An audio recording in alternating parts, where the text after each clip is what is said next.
Bomb 2. Deandra. As the plane took off, I stole a quick glance at Keisha. Her expression was unreadable, but I could tell she was lost in her thoughts. I could understand that. My mind has been far from quiet since we left the wedding venue. I was in a constant state of worry since the wedding. It was a private wedding, just like I had always wanted. Everyone expected me to throw a grand wedding, but I didn't want that. There was no need for such a fuss. We had held the wedding in a chapel, with just a few friends and business associates. Keisha had insisted she didn't want anyone from her side in the wedding.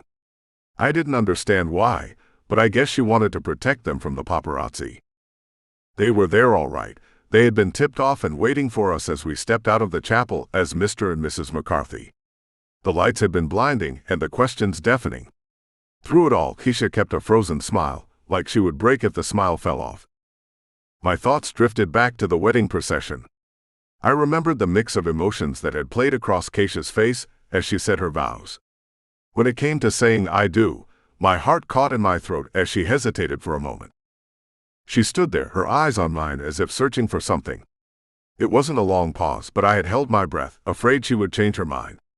But then, with a quiet voice, she had said the words, and our fate was sealed. My mother's absence at the wedding was a loud message on its own. The press had eaten it up.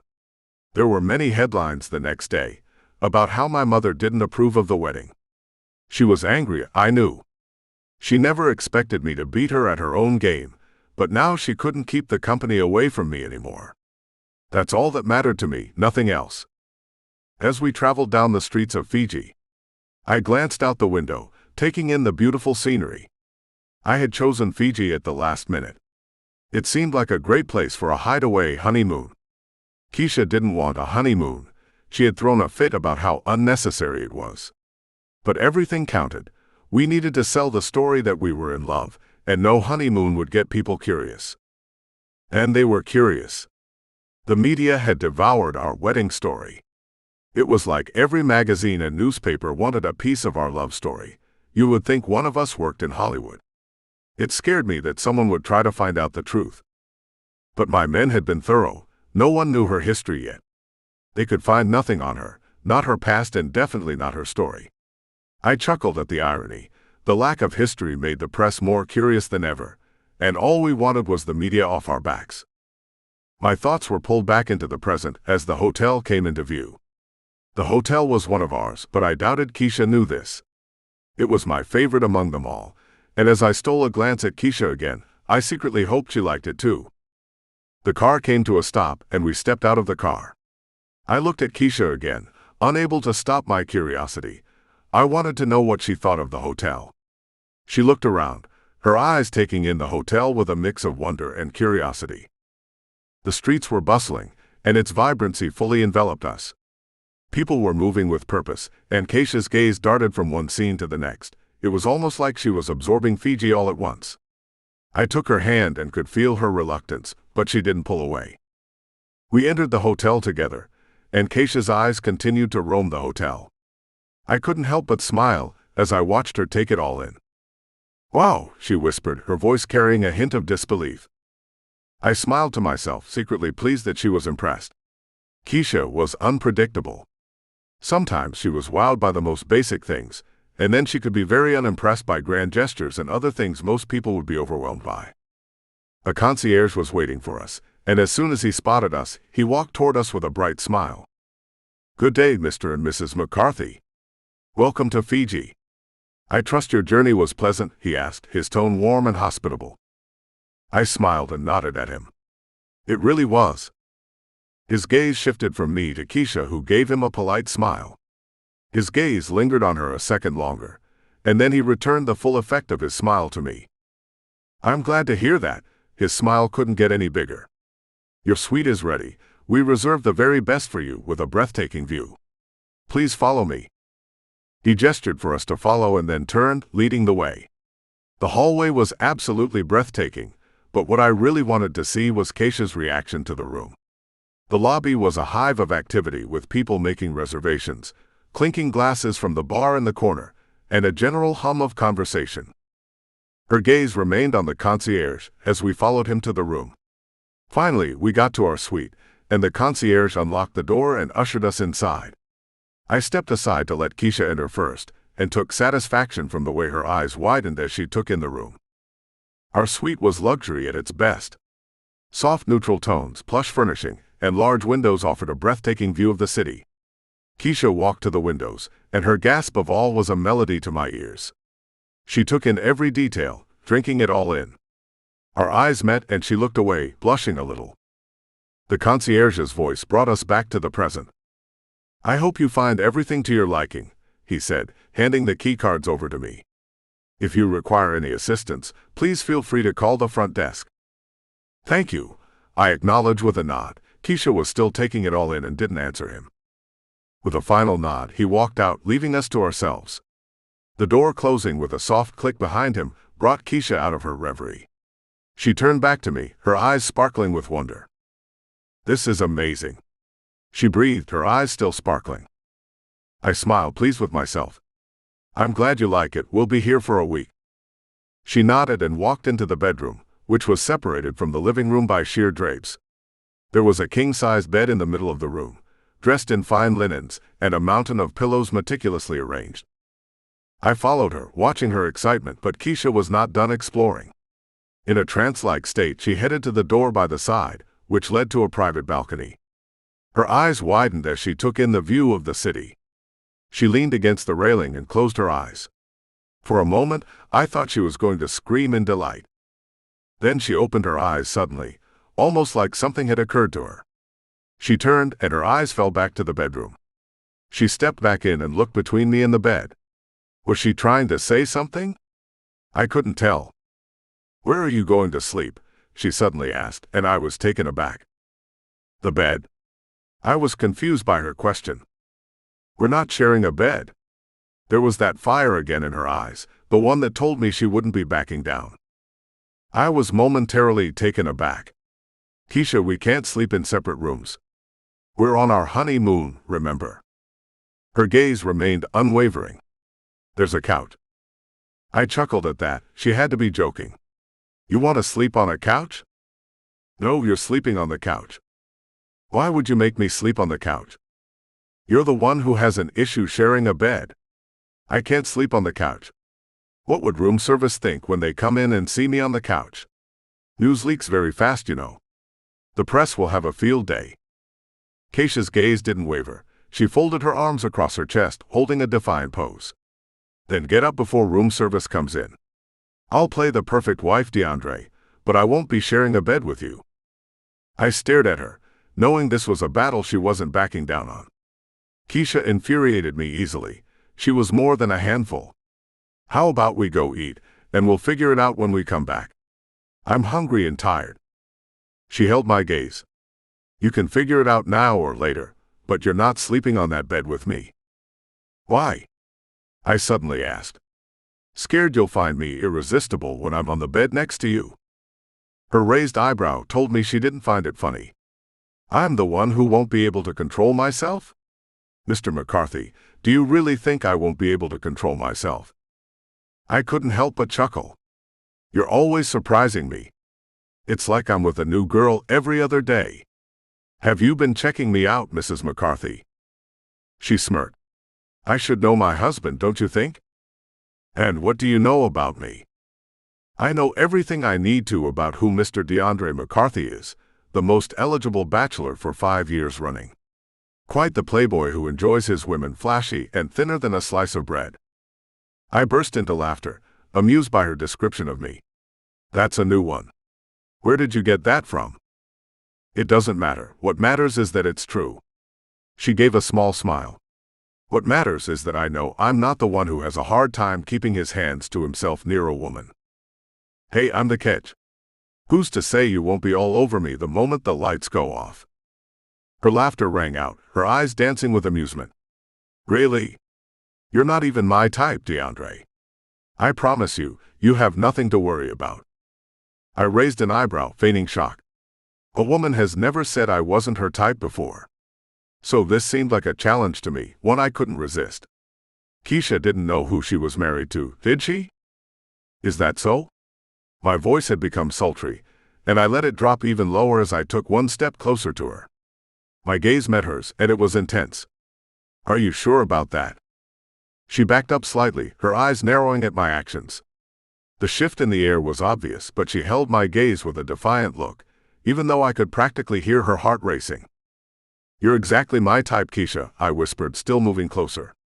Her confident stance wavered as she stepped back while I advanced. You're sweet, gorgeous, and those lips. I've been thinking about those lips of yours all day, Keisha. Her gaze locked onto mine as I moved even closer, and she took another step backward. Her back met the wall, and I took another step forward, closing the space between us. The tension was now thick, basically crackling in the air. I pressed on, my gaze holding hers. You really don't find me attractive? I asked in a low, seductive murmur, then leaned in. My body was a few inches from hers, and my lips were just a breath away from hers. Her gaze flickered between my eyes and my lips, and she unconsciously licked her lips. She wasn't saying anything. I felt her breath hitch, her chest rising and falling faster now. The air was charged with anticipation. She was held captive by the moment. I maintained the seductive tone, letting my words linger in the space between us. Not even a little bit, Keisha? I leaned in even closer.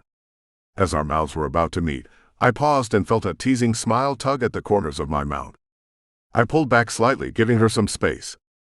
Go and freshen up while I make a dinner reservation for us then, I instructed, my voice returning to normal. The surprise on her face was satisfying, a mixture of confusion and annoyance. What? Dinner, I interjected. I'm starving, so go freshen up while I make a reservation. Her expression moved from surprise to straight-on anger. I could almost hear her mind racing as she processed what just happened, but I wasn't going to hang around for the outrage that would follow. I turned around, walking out of the room while she remained glued to the wall. The grin on my face was impossible to hide, and I felt thoroughly pleased with myself. I glanced back at her, her gaze still fixed on me, different emotions fleeting through her eyes. This was going to be fun, I had to admit. Later that night, Keisha was still sulking as we walked into the restaurant together. She was a vision in her short red gown, even with the pout. I found her sulk endearing. If only she knew how adorable she looked with the pout. As we settled into our seats, she looked up and her gaze met mine. Her annoyance was evident as her lips curled. I couldn't help the smile that tugged at my lips, and I knew that would only make her even more annoyed.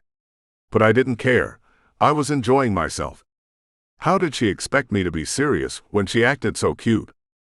A waitress approached our table with a professional smile. Good evening, sir, ma'am. Welcome to La Petite Étoile. My name is James, and I'll be your server this evening. I nodded, offering a polite smile as she handed us the menus. May I start you off with something to drink? I met Keisha's gaze, my lips curling into a half-smile as she looked away, focusing on the menu in front of her. A bottle of your finest red wine and 2 glasses, please.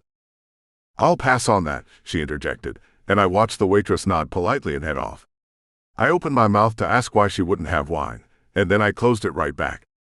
Of course, how could I forget? Keisha was pregnant. Pregnant women don't drink wine, do they? You know, sulking looks really good on you, I teased, hoping to draw a smile from her. She shot me a sidelong glance and returned her focus to the menu in front of her. I chuckled, and that got a glare from her. I could just eat you up. Her gaze met mine, surprise replacing her annoyance for a minute. Excuse me? I grinned, leaning back in my chair. What? You've never heard the phrase before. You're so cute, I could eat you up. She shook her head and focused right back on the menu. I wondered what she was looking for in the menu. It wasn't a very long menu. You can't stay mad at me forever, I quipped again, determined to make peace. Is that a dare? Her gaze met mine now, a challenge dancing in her eyes. The waitress returned with a bottle of wine and a glass, and I sighed in relief, saved by the waitress. Ready to order now. She looked at me in anticipation. I cleared my throat. I'll have the roasted chicken with rosemary potatoes. The waitress jotted down the order and then turned to Keisha, and for the lady. She bit down on her lips slightly. It was a tell I had come to recognize that meant she was nervous. I'll have the grilled salmon with asparagus, with a strawberry lemonade, please, she said quietly. The waitress jotted down her order. Will that be all? No, she grinned. I'd also like a side of creamy mashed potatoes with chives on top. That'd be super. The waitress nodded with a smile. Got it, ma'am. I was ready to make peace with my new wife as soon as she walked away. I'm sorry, Keisha, I said softly, hoping she'd smile at me too. Her eyes lingered on the table before finally meeting mine, and then she broke into a smile. Apology accepted. I didn't want to admit that my heart had skipped a bit with that smile. There was no reason why my heart should warm up with just a smile. So why are you nervous about ordering? I asked, leaning forward. I'm not nervous, she hedged. You have a tell. No, I don't. Keisha. Fine. She sighed. I'm just a bit nervous because, well, new place, new city. I arched an eyebrow, unconvinced by her response. Tell me what's really bothering you. She hesitated, her fingers tracing the sides of the table. It's just, I've never been to such a swanky place before. She chuckled nervously. I'm worried people will see through me. They'll know I don't belong here. I leaned back slightly, confused as to why she would feel that way. See through you. This is my first time in a 5-star restaurant in a new city. I feel like an imposter. Keisha. I leaned forward. What you are and should feel like is a beautiful woman who fits into anywhere she walks. You had heads turning from the moment you walked in here. A blush crept up her cheeks, her gaze lifting slowly to meet mine. Deandra. There's no reason to feel out of place, I interjected. You deserve to be here as much as anyone else. She smiled slowly, and I saw her shoulders relax. Thank you, Deandra. I smiled back and reached across the table, my hand covering hers. You belong here just as much as anyone else, Keisha. I mean it. I saw the waitress approaching with our meals and leaned back. Our meal's here, I announced as she got to our table and placed down the food. Enjoy your meal, she said with a smile, then turned and walked away. We dug in immediately, eating in comfortable silence as the murmur of conversation surrounded us. My thoughts remained on Keisha's admission and her insecurity. How could such a vibrant person feel insecure, I wonder? Am I really not your type? I asked as I took a sip of my wine. She chuckled. Well, you're not exactly what I dream of when I'm asleep at night. I grinned and leaned closer. And what do you dream of, exactly? Her eyes twinkled with mischief. Tall, dark, and handsome. None of that brooding, mysterious aura you've got going on. I couldn't help but laugh at her precise description. I'm all three. Keisha giggled, her laughter mischievous. You're also stuffy and uptight. Hey? I objected. I'm very aloof. Her lips curled in a mischievous smile. If you say so, Deandra. There it was, my name. I loved how she called my name and how her lips rolled around each word. You're beautiful, Keisha, I blurted out, smiling at her surprised reaction. Is this that uptight thing you were talking about? She laughed again. No, this is the sweet part of you. As the soft murmur of conversation surrounded us, a comfortable silence settled between us, but I had to ask a question that was gnawing at me. The man, I began slowly, and Keisha looked up in curiosity. The man at the restaurant, is he the father? No, he's not, she said and looked away, hand tracing the table. I could sense there was more. Does the father know? About the baby, I mean. She laughed, but it sounded harsh. Oh yes, he definitely knows. I was at a loss, and filled with anger for a moment. Anger at an irresponsible man who didn't want to be in his baby's life. Keisha looked up and her eyes seemed to search mine. My situation's a bit different from the norm. I could hear the hesitance in her voice. I frowned, concern flickering across my face. I don't understand. Keisha hesitated, her words coming out in a rush. I'm a surrogate, she chuckled dryly. Actually, I'm a virgin surrogate. I blinked, taken aback for a second. For a moment, I was at a loss for words because the revelation had caught me off guard. What? But how? Her gaze was downcast, and I could see her cheeks were flushed. I know it's strange, especially given, well, you know. I leaned back in my chair, trying to wrap my head around what she just revealed. Keisha, I don't understand. How can you be pregnant and a virgin? How did you become a surrogate? It's complicated, Deandra. I could hear the reluctance in her voice. Complicated how? It's not something I want to talk about. She was still looking down, her fingers tracing patterns on the tablecloth. Let's just say life threw me a curveball and I ended up here. I wanted to push, I wanted to know. But I knew better. Keisha was just starting to open up to me, and I didn't want to spook her. She would tell me when she was ready. I just had to wait and be ready when it was time. I reached across the table and laid my hand on hers. It's okay, Keisha, you can tell me when you're ready. She smiled appreciatively, the tension between us easing. Thank you, Deandra. But what I do want to know, I began as I sat back, is where you've eaten the best burger of your life. She smiled brightly and her laughter rang out. Now that's a story I love telling. She launched into a vivid description, and I knew the dark clouds were behind us.